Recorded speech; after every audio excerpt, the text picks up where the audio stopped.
Okay, so like imagine this, right? You're at this fancy art auction, people all dressed up, champagne everywhere, and then boom, this painting. It's like a portrait, sells for fortune, almost $500,000 bucks.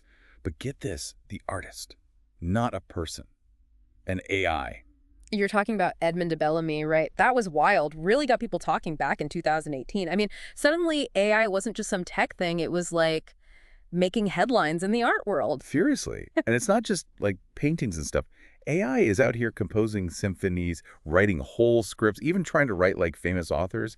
Have you heard about AIVA, the AI that composes music like in the style of Bach? It's really something. It really makes you think about what creativity actually is, you know? Like, is AI just a tool, kind of like a super advanced paintbrush? Or is it like becoming a creator itself? That is the big question, isn't it? I mean, Yeah. you've got things like Midjourney and DALA now, Hmm. where you can literally type in what you want to see, and the AI just like paints it for you. I was messing around with one the other day, described this dream I had, super weird melting clocks in the desert, and the AI just nailed it, blew me away. Yeah, it's pretty amazing how these AI tools are changing how we create things.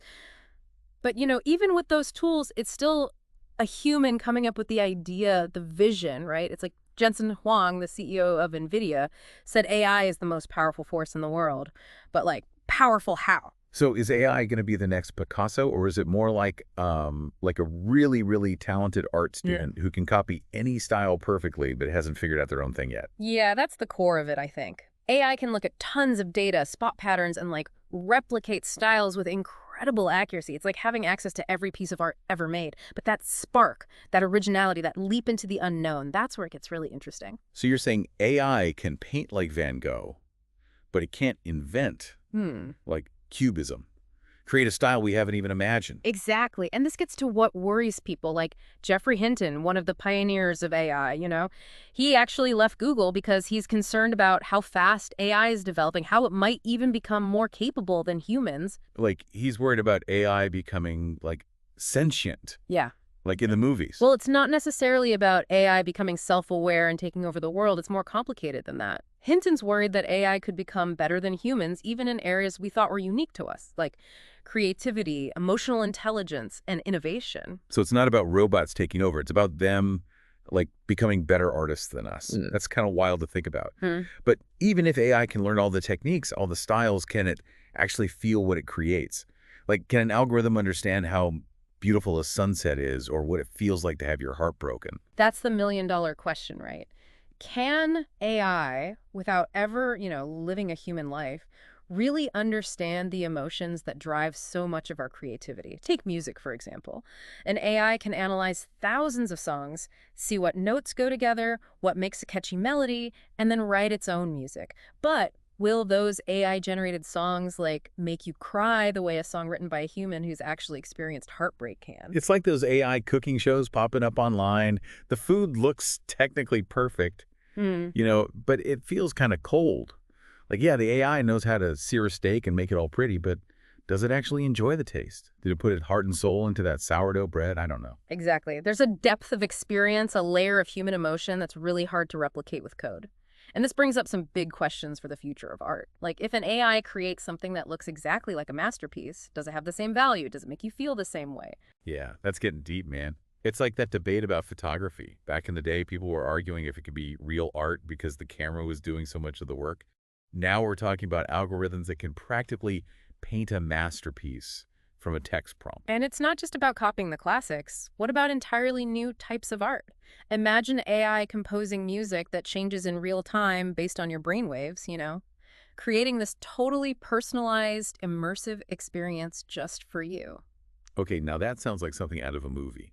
Oh, But it makes you wonder if AI can make art specifically designed to mess with your emotions. What happens to that shared experience of art? Will we still be moved by the same paintings, songs, stories? it's a fascinating thought, and honestly, I don't think there's a clear answer yet. But here's the thing, this isn't about AI versus human artists. It's not a competition. It's about the potential for AI and humans to work together to push the boundaries of what art even means. So it's more like robots joining the band than like replacing the whole orchestra. I can dig it.